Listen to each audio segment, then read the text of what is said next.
Tu'izzu man tasha wa tuzillu man tasha. O Allah, you honor whom you will and you humble who you will. Janab Speaker, we bow our heads before 10, in 2012, in 2023, in 2024. Iran تک محدود نہیں ہوتا. It would have consequences for all neighboring countries in the region, including Pakistan. تو ہم اس کو سختی سے اس booming کو, اس حملہ کو کا مذمت کرتے ہیں. Yesterday, Janab Speaker, yesterday, the United States conducted a more expansive attack on Iran's nuclear sites, and the Israeli government is forcing the United States public into a war that the people of the United States do not support, once again based on a lie. The same lie that was peddled before the American public before the Iraq war in 2003, today it is claimed that Iran is the one with weapons of mass destruction. We strongly and vociferously condemn the US strikes, and I call on the government to mobilize their foreign minister, who should try and create a group of like-minded foreign ministers who not only oppose this conflict, but who are at risk, severe risk to themselves, their people, if heaven forbid any of these strikes on nuclear facilities were to result in a nuclear leak. We must emphasize that an attack on nuclear facilities cannot be tolerated under any circumstances. Janab Speaker, there's a poem written in World War II or after World War II, which I'd like to first repeat to you and then rephrase in light of what we are currently experiencing. First, they came for the socialists, and I did not speak out because I was not a socialist. Then they came for the trade unionists, and I did not speak out because I was not a trade unionist. And then they came for the Jews, and I did not speak out because I was not a Jew. And then they came for me, and there was no one left to speak out. یہ ایک پوم ہے, اور جس شخص نے اس پوم کو لکھا وہ پہلے اس رژیم کا, نازی رژیم کا ایک حمایتی تھا, پھر کرٹک بنا, اور آخر کار اس کو بھی کنسنٹریشن کیمپ میں ڈالا گیا. اس اکتوبر سے لے کے, since October last year, we've seen a genocidal, apartheid imposing, expansionist regime conduct an ever-expanding war, which has the potential to drag us all towards World War III. This time, first they came for the Palestinians, but the world did not speak out because they weren't Palestinian. Then they came for the Lebanese, but we did not speak out because we were not Lebanese. And then they came for the Yemenis, but we did not speak out because we're not from Yemen. And now they have come for Iran. If we do not speak out, Mr. Speaker, there will be no one left when they come for us. The Israeli regime's aggression across the region must be stopped. We want to see the day where we can all live in peace, and we can only start working towards that peace if the Netanyahu regime is stopped from its illegal war with Iran, forced to abide by the terms of its withdrawal and ceasefire in Lebanon, and end its apartheid and genocide on Palestinian lands. As it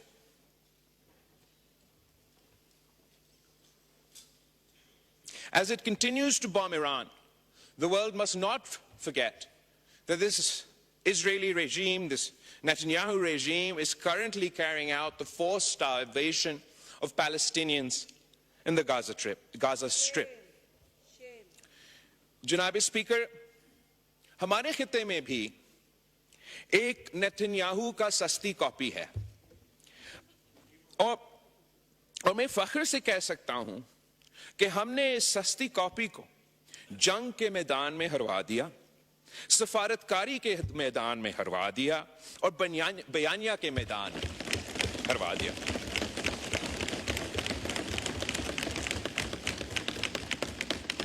وزیر اعظم صاحب نے اور صدر مملکت نے مجھے اور ہمارے کمیٹی کو ایک اہم ذمہ داری دی، اور ہم فخر کے ساتھ کہہ سکتے ہیں کہ جہاں ہم گئے ہم نے پاکستان کا موقف، پاکستان کا بیانیہ پیش کیا، اور جہاں جہاں ہم پہنچے وہاں پیچھے پیچھے اس سستی کاپی کا بھی نمائندے پہنچے، وہ بھی اپنا ملک کا بیانیہ، اپنا ملک کا موقف لے کر آئے.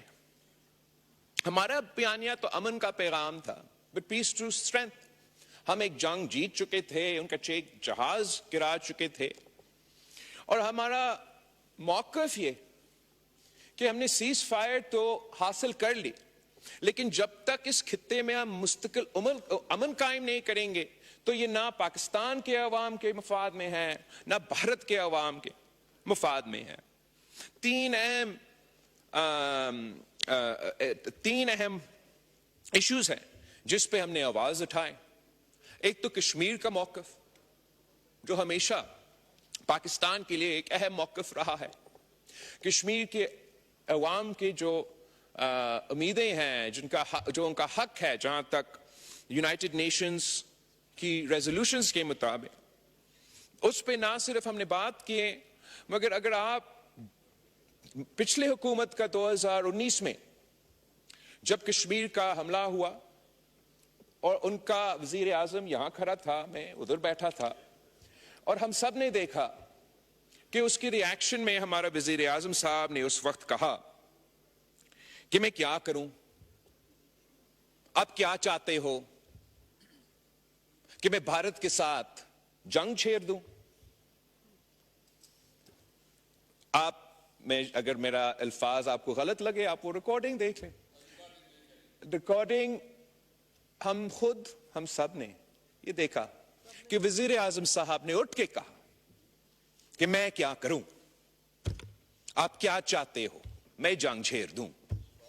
لیکن میں فخر کے ساتھ کہہ سکتا ہوں کہ اس دفعہ جب کشمیر پہ حملہ ہوا، جب پاکستان پہ حملہ ہوا، بھارت کے طرف سے حملہ ہوا، تو پاکستان ڈرا نہیں، جھکا نہیں، ہم نے جنگ کی، اور وہ جنگ جیت چکے. جب پچھلا حکومت کا رد عمل یہ تھا کہ ہم کشمیر ہائی وے کو آج کے بعد سری نگر ہائی وے کہہ دیں گے، جب پچھلا حکومت کا رد عمل یہ تھا کہ ہر فرائیڈے کو بعد نماز جمعہ پاکستان کے اندر ہم سب کھڑے ہو کے، جہاں بھی ہم ہوں گے وہیں کے وہیں کھڑے ہو کے کشمیر کے لیے آواز اٹھائیں گے، اس حکومت کا جواب یہ تھا کہ ان کچے جہاز گرائیں، ان کو مجبور کیے کہ سیز فائر ہو. اور جو ان خان صاحب کے حکومت کے بعد بھارت زور اور شور سے کہتا تھا کہ کشمیر ہمارا اندرونی معاملہ بن چکا ہے، اب بین الاقوامی آبزرورز ہمارا یہ ٹور میں مان رہے ہیں کہ یہ تو ایک عالمی ایشو، انٹرنیشنل ایشو بن چکا ہے. تو سب سے پہلے سکسیس یہ ہے کہ ہم نے کشمیر کوز کو، جو ماضی میں اندرونی معاملہ میں تبدیل کر چکا تھا، ایک بین الاقوامی معاملہ بن چکا ہے. یہ کشمیریوں کا سب سے بڑا کامیابی ہے کہ یونائٹڈ نیشنز ہو یا یونائٹڈ اسٹیٹس کا صدر ہو، وہ سب کہتے ہیں کہ میڈیشن ہو، بین الاقوامی ایشو ہے. بھارت بھی بین الاقوامی انٹرنیشنل تک تو وہ خود نہیں پہنچے ابھی تک. وہ یہ جو ان کا پرانا الفاظ تھے نا، اندرونی مسئلہ، وہ تو اس سے پیچھے ہٹ چکے ہیں. بین الاقوامی جہاں باقی دنیا پہنچ چکے ہیں، وہ یہاں تک تو نہیں پہنچے. مگر بھارت کا اپنا اسیسمنٹ یہ ہے کہ کشمیر کا مسئلہ ایک بائیلیٹرل ایشو ہے، جس پہ ہم پاکستان